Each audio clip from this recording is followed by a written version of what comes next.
This is the Cameron Journal Podcast. It's a place where we talk about important things. It's a place where we bring a little slice of the news to you. It's a place where we do important things, have important conversations. It's also things that I like to talk about. My name is Cameron Cowan, and this is the Cameron Journal Podcast.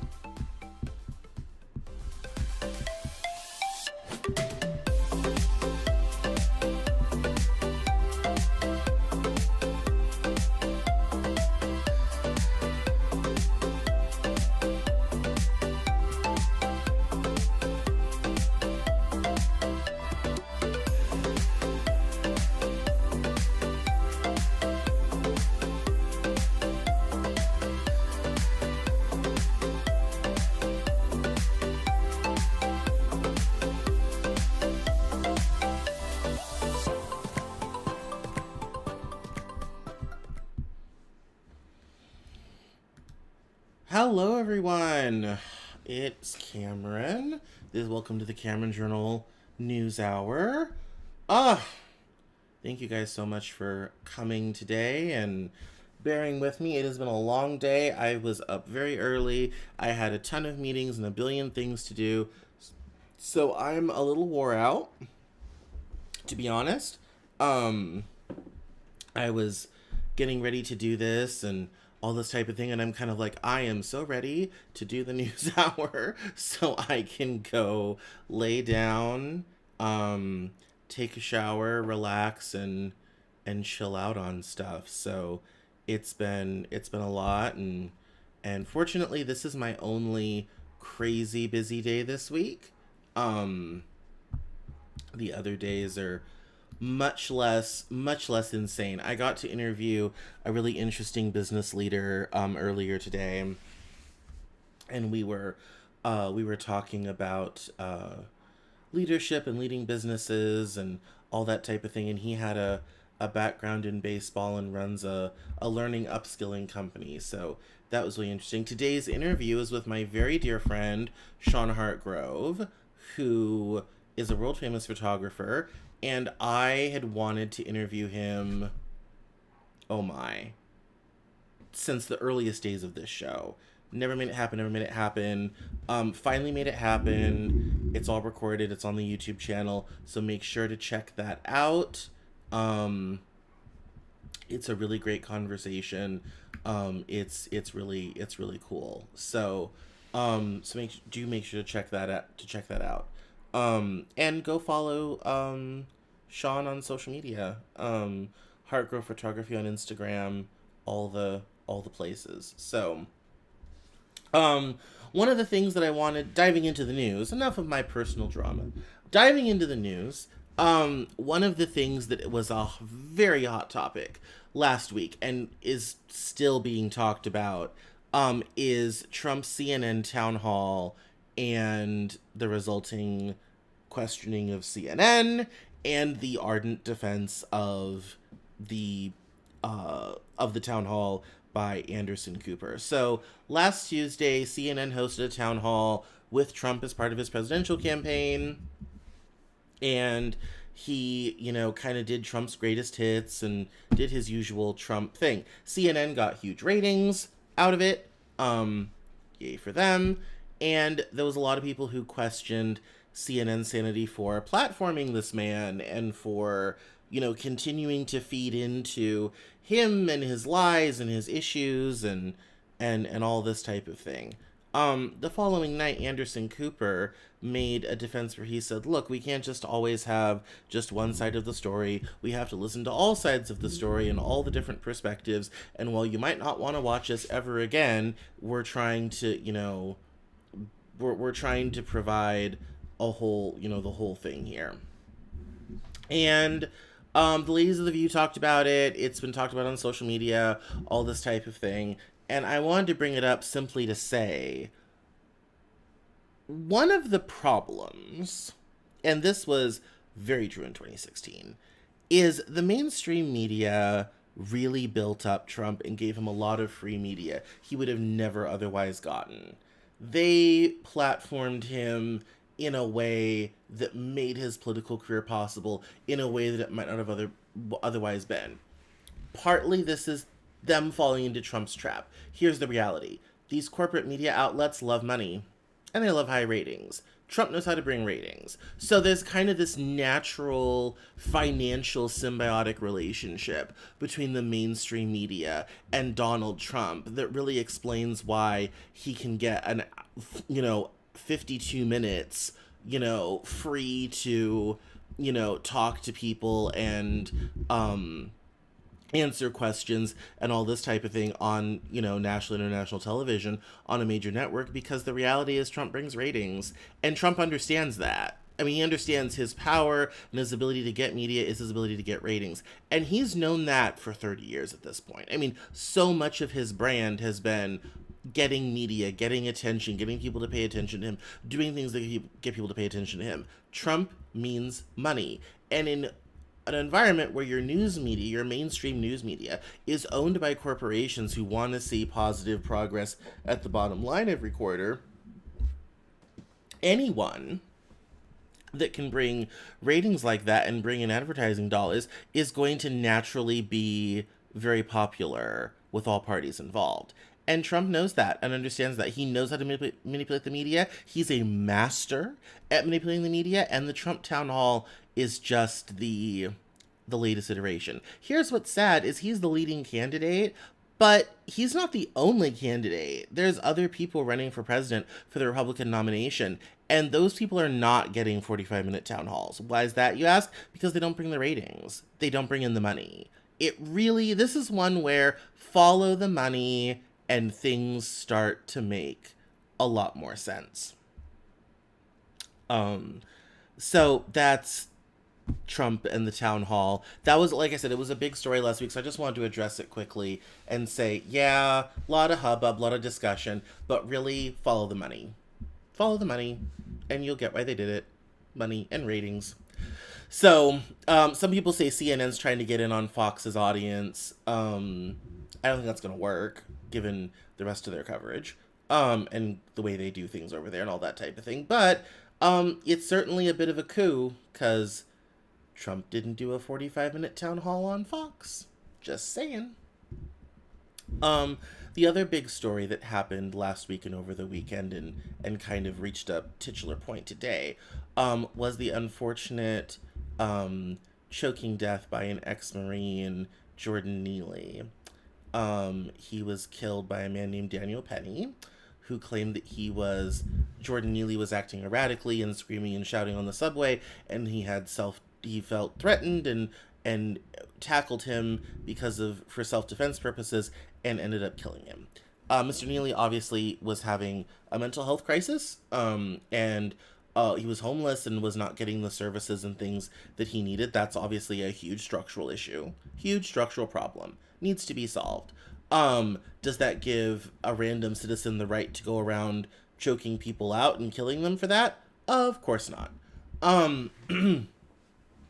There has been a lot of talk and a lot of conversation over the last several days about, white people feel like they're automatically deputized and all this type of thing. And I think there is a certain element to that. And other people said, oh, of course he should be shouting and crying out because he didn't have the things that he needed and all this type of thing. Not so fast. Nobody should have to put up with antisocial behavior, but nobody should die because of antisocial behavior. The reality of the situation is we have a lot of people getting left behind in this country, and obviously Jordan Neely was one of them. That's the problem we have to fix in that situation. That does not excuse anyone being killed for simply falling through the cracks of a system that has wide open chasms. And I don't know what's going to come of Daniel Penny and the legal case and all this type of thing. He turned himself in today. I have an article here that I found that said his donation, it's from the Daily Caller, and it says, donations for Marine veteran Daniel Penny surpassed $2 million. It says here, former Marine Daniel Penny, who's facing manslaughter charges for subduing and allegedly killing the homeless man Jordan Neely on the New York subway, has surpassed $2 million in donations for his legal defense fund. Penny turned himself over to police on May 12th, less than 24 hours after the Manhattan District Attorney's Office announced it would pursue manslaughter charges against him in connection with the death of 30-year-old Neely. A legal defense fund set up for the veteran surpassed $2 million Monday morning, a testament the case has struck a chord with people all across the country and the globe, Penny's lawyers told the New York Post. And they say, why he's gotten all the money, and the lawyers are saying, oh, we're, going to do all this. And the legal defense fundraiser was endorsed by Republican Governor Ron DeSantis on Twitter, where he said we must defeat the Soros-funded DAs, stop the left's pro-criminal agenda, and take back the streets for law-abiding citizens. We stand with good Samaritans like Daniel Penny. Let's show this Marine America's got his back, he declared.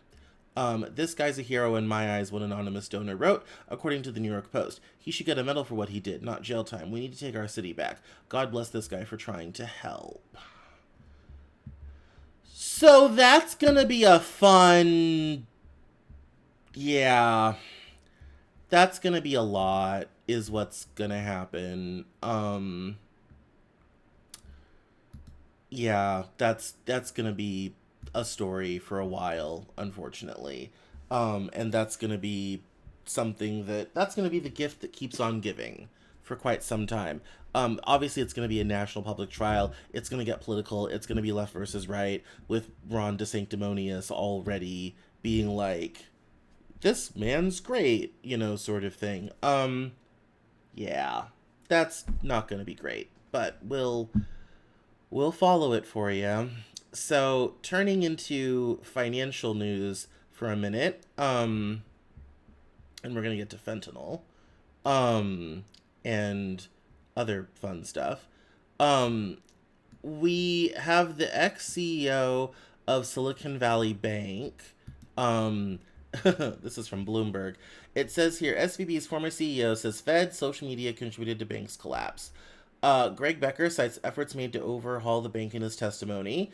And he says the fastest pace of rate hikes by the Federal Reserve in decades, combined with negative social media sentiment, contributed to the failure of SVB Financial Group Silicon Valley Bank, said Greg Becker, former chief executive officer of the company. The messaging from the Federal Reserve was that the interest rates would remain low and the inflation that was starting to bubble up would only be transitory, Becker said in a written testimony prepared for our U.S. Senate Banking Committee hearing Tuesday, focused on Silicon Valley Bank and Signature Bank, both of which were seized by regulators in March. Indeed, between the start of 2020 and the end of 2021, banks collectively purchased nearly $2.3 trillion of investment securities in this low-yield environment created by the Federal Reserve. Silicon Valley Bank catered to the tech startup ecosystem. He went on to say that he acknowledged that lapses on the part of SVB raised by auditors and regulators that executives are working to rectify. He pointed to the expansion of the bank's treasury management team to enhance risk management as it closed in on $100 billion in assets, a level it surpassed in February 2021. The bank also sought to hire a chief risk officer with experience running a so-called large financial institution after consultation with the Federal Reserve Board. SVB also looked to improve liquidity in 2022, while noting that regulators at the time said the bank had sufficient capital and liquidity.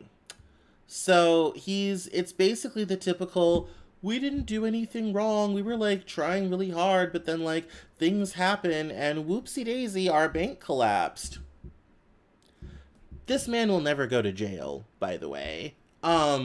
This is as most scrutiny. We're never going to hear this man's name ever again, I guarantee you. And we'll never see him ever again. This is the most scrutiny this guy's ever going to have. The lack of confidence in the bank and the fact that they bought so much debt at such low interest rates that then became worthless. That's just poor. It's just poor bank management. Simple. It's just poor bank management. They didn't manage their risk, and now we, the taxpayer, are socializing loss. Fun. Before we get into debt ceiling talks, I was surprised. This headline was very interesting. The EU approved Microsoft's $69 billion deal for Activision. The green light follows objections to the blockbuster deal by American and British regulators on the grounds it would undercut competition. It says here, Microsoft's faltering $69 billion bid to buy the video game company Activision Blizzard received a glimmer of hope on Monday when the European Union regulators approved what would be the largest consumer tech deal in 2 decades.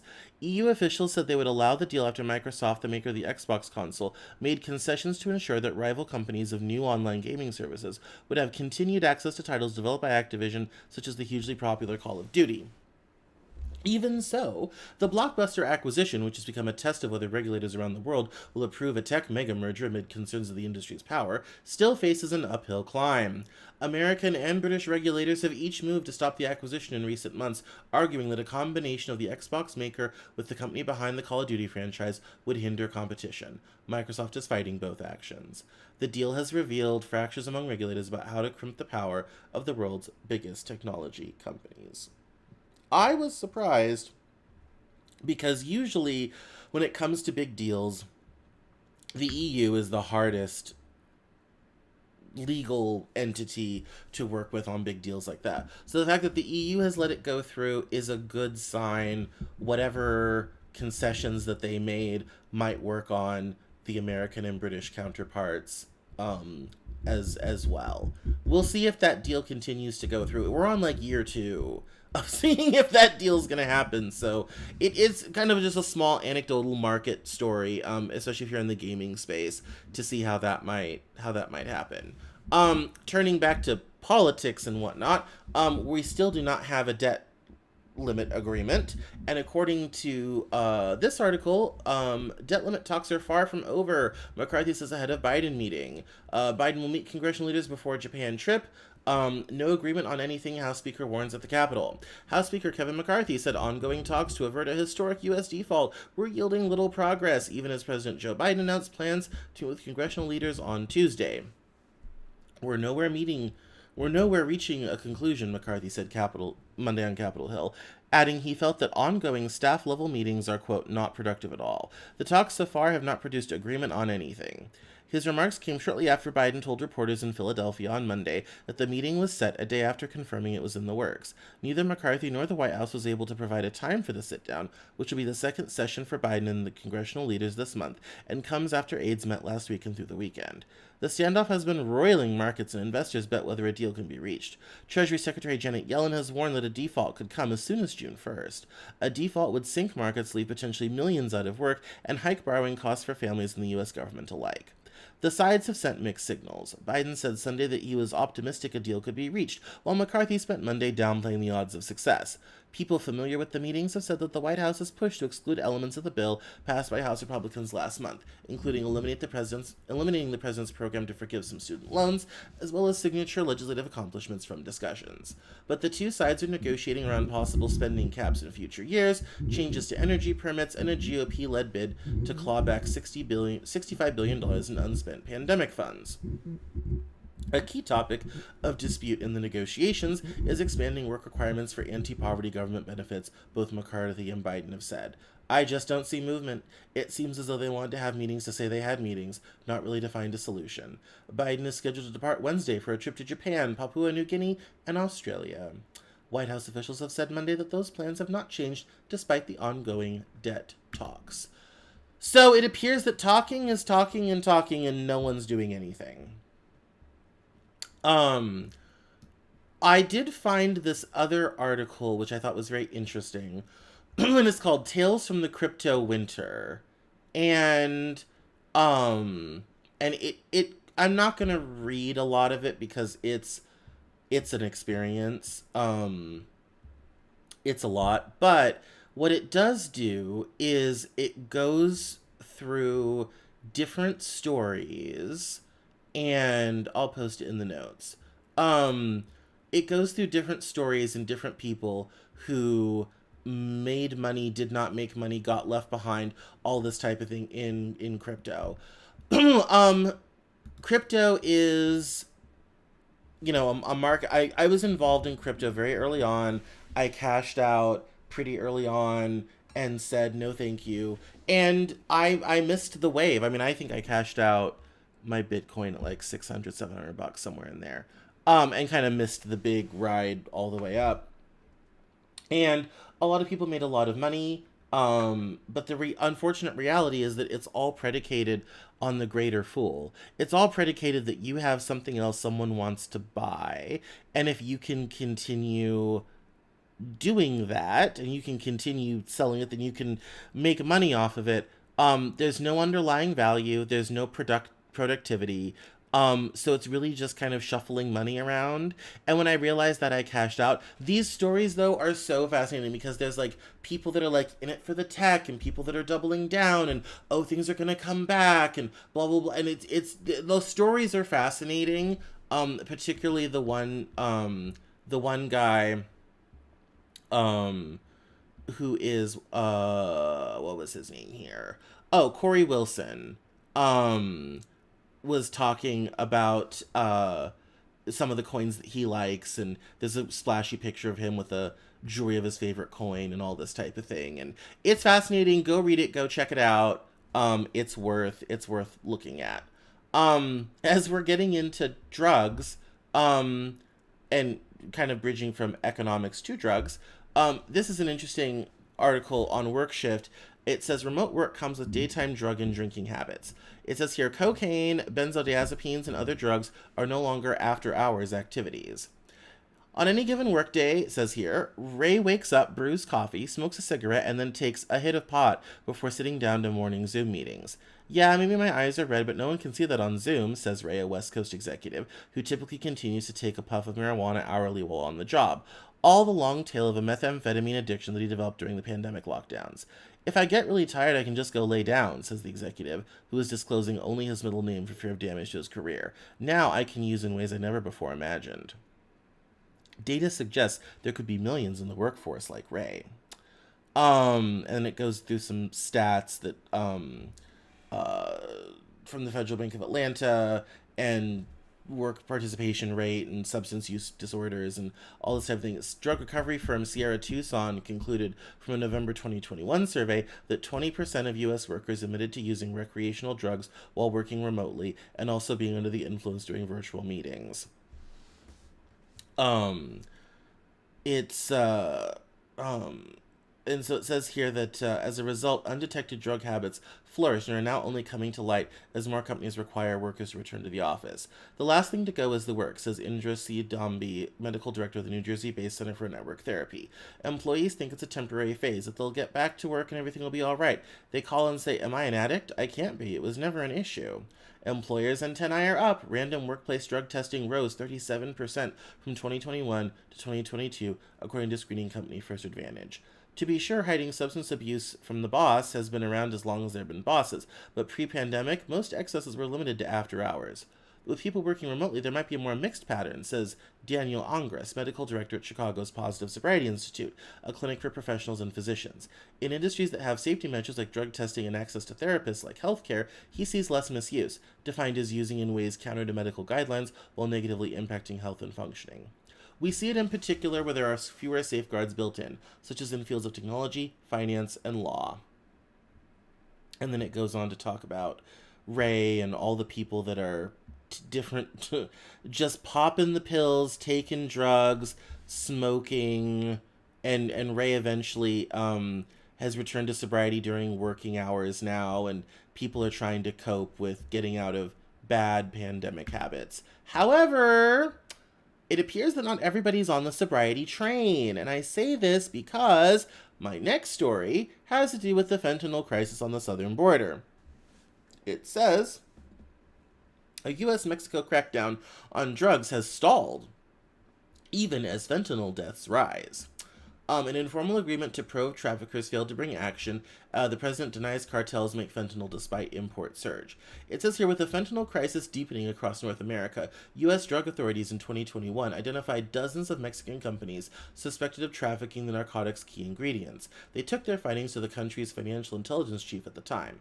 The two sides agreed to cooperate on a crackdown of the companies allegedly involved, according to current and former officials from both countries. 3 people close to the U.S. Drug Enforcement Administration say the arrangement announcement included plans to freeze the accounts of the 50 Mexican businesses the agency had named as alleged traffickers. More than a year and a half later, that effort has stalled, said the people close to the DEA, who asked not to be named because they aren't authorized to speak about operations. The Mexican official, Santiago Nieto, departed in late 2021, and only one company on the U.S. list had its account blocked. The collapse of what U.S. officials describe as a once promising sign of cooperation underscores the fraught relations between the countries at a time synthetic drugs are killing Americans in record numbers. The explosion of fentanyl has become a particularly pressing issue for Mexican President Andres Manuel Lopez Obrador, who has denied the narcotic is being produced in his country and frequently uses his daily press conferences to blame the U.S. as an insatiable customer. The past few weeks alone show the complexities of their drug enforcement ties. A delegation of Mexican cabinet members in April traveled to the U.S. and were met by mostly lower-level officials. After the meeting, the countries agreed in a statement to step up the fight against fentanyl production and illegal firearms trafficking to Mexico. And all of this, and it goes on to talk about the border crisis and all this type of thing. And a little bit about Mexican politics. Obviously, when it comes to the migration issue, we talked about that last week in the terrible humanitarian crisis that's happening at the border, which has gotten worse now that Title 42 is gone and people no longer have to wait in Mexico and can wait for asylum in the United States. People are just, crossing on their own or trying to get to a border crossing to ask for asylum. A lot of people are just walking. They're just leaving their tent cities and they're just walking into the U.S. to seek asylum that way. And that is its own sort of crisis, and that piles on with this fentanyl crisis, which is literally a matter of Americans love their drugs, as we just heard about with this remote working thing, and to some degree, President Obrador of Mexico is right. You have an insatiable customer in the United States, and as long as the U.S. wants drugs, someone, somewhere, will provide them. Now, the Mexican companies who are buying the ingredients tend to buy it from China. China exports them without asking a lot of questions. Mexico imports them without asking a lot of questions because they're used in other things, and these companies can then sell on the ingredients to cartels who make the fentanyl. And then it's easily crossed over the border from there because they're very, very practiced. Fentanyl is in all street drugs now. It used to be meth was in everything. Now fentanyl's in everything. And the stuff is so deadly that OD cases are on the rise. In 2022, 150,000 Americans died from fentanyl overdoses. It's quite tragic. And that's, it's quite difficult, and I wish more could be done, but the unfortunate reality is as long as there's a demand for it, somebody's going to supply it. So, moving right along, we have a rather sad day in media. Today, Vice Media LLC files for Chapter 11 bankruptcy. It says here, Vice Media LLC filed for Chapter 11 bankruptcy Monday, a process that is likely to result in the sale of the company to Fortress Investment Group and Soros Fund Management for $225 million. The news comes a few weeks after the company shuttered Vice World News and canceled Vice News Tonight, its flagship news television program, resulting in more than 100 layoffs across the newsroom. The company will continue to operate normally during the Chapter 11 process. Chapter 11 filing documents viewed by Motherboard show that Vice Media and 31 associated companies owe Fortress $474.6 million. Vice Media Group says today it has agreed to the terms of an asset purchase agreement with a consortium of its lenders, the company said in a press release. The filing, which is the latest in a series of blows to the company, which once took funding at a $5.7 billion valuation. In 2019, the company raised $250 million in debt from investors including Fortress and George Soros' Soros Fund Management. That coming off the closure of BuzzFeed News and a general reshuffling of the media environment, it's a lot. Honestly, given how things are going with the media environment and how things are happening with what was New York Media and Vox are working together. Huffington Post got sold a couple years ago. There's big consolidation happening in media, and the sad, unfortunate reality is if you're advertising funded and supported, hi, um, Google and Facebook control the advertising market. It is very. I was just had a meeting about this afternoon about the difficulties in monetizing and making things happen um, in the environment because of Facebook and Google and how much of the market that they control and how difficult the modern media environment is, and the loss of Vice is truly a genuine tragedy. I would say truly a genuine tragedy. And speaking of tragedies, although not nearly as much, National Review had a great article on the death of AM radio. Now, here's why this is ironic. So, National Review is a conservative publication, my favorite conservative publication. AM radio has been a bastion of right wing politics for since I was a kid, since the 80s, really.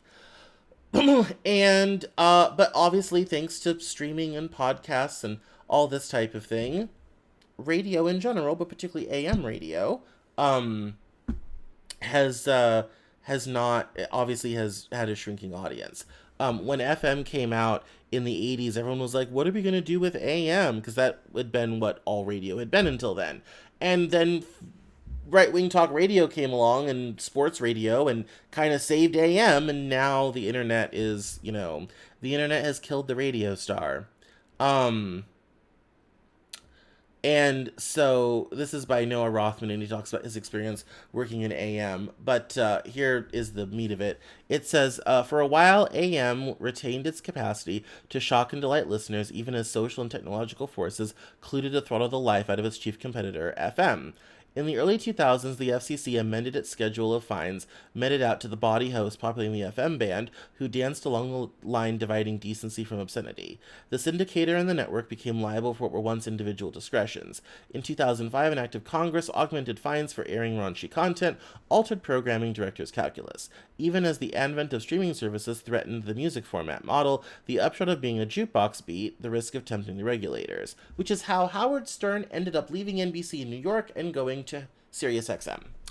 Through it all, AM persevered. Its primary competitors, by then broadcasting via orbital satellites, had broken free from the morality codes imposed on them by congressionally sanctioned vice squads. But the content beaming down from the thermosphere had a national audience and was, therefore, national in its scope. The homogenized product it produced led AM programmers to go the opposite route, hyperlocal content that was unique to a particular region, which had the added advantage of skirting polarizing issues that might scandalize the audience. AM thereby emphasized the competitive advantage, but, more importantly, played it safe. I wouldn't know about all that. I used to work in AM radio, and it was always pretty divisive. It was always pretty right-wing. It says here, towards the end of the last decade, the AM dial followed the same trajectory as the conservative movement.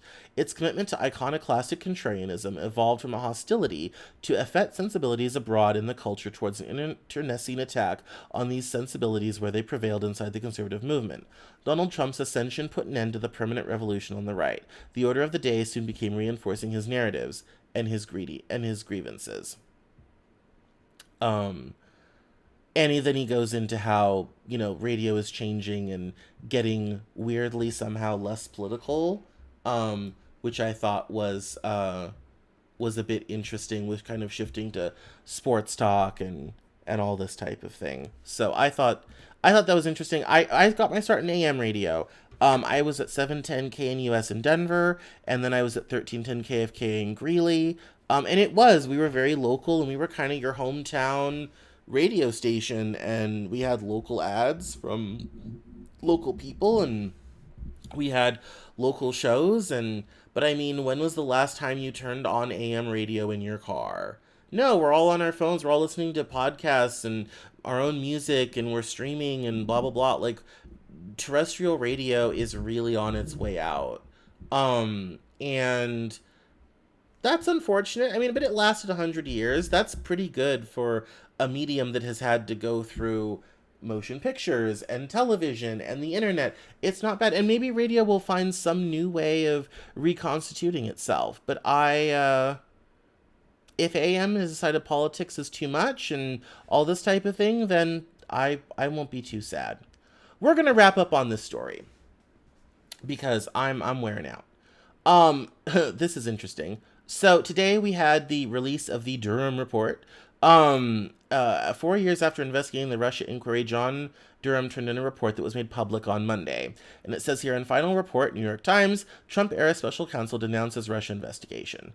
It says here, John Durham, the Trump-era special counsel, who for 4 years has pursued a politically fraught investigation into the Russia inquiry, accused the FBI of, quote, a lack of analytical rigor in a final report made public Monday that examined the Bureau's investigation into whether the 2016 Trump campaign was conspiring with Moscow.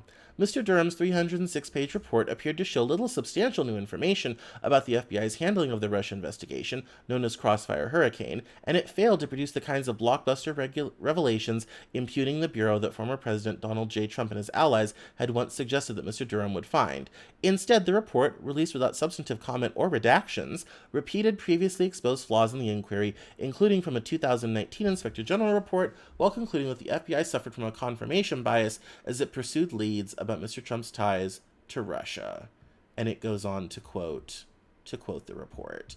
I'm going to write more about that on Cameron Journal and get into a little bit more on all of that. I'm actually going to go through the report and talk about that. There's also some revelations re Hunter Biden coming up, so we'll definitely be talking about those. And yeah, we're going to go from there. So like I said, guys, I'm a little tired. I need to go take a break and a rest and all this type of thing. So I'm going to call it quits today a little early. I know it's only a half hour, but somehow I think you'll survive. I think you got your headlines, your news. We talked about stuff. So stay safe out there. Be good people. And I will see you next week for the Cameron Journal News Hour.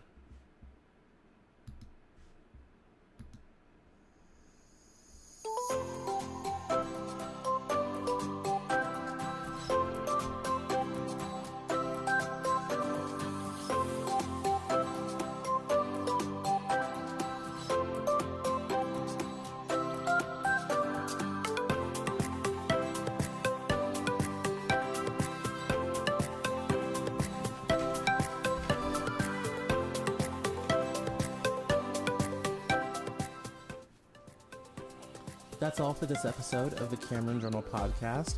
Thank you so much for listening. Visit us online at CameronJournal.com. We're on Facebook, Twitter, and Instagram. And I love to talk to my followers and listeners, so please feel free to get us on social media at Cameron Cowan on Twitter. And we'll see you next time on the Cameron Journal podcast.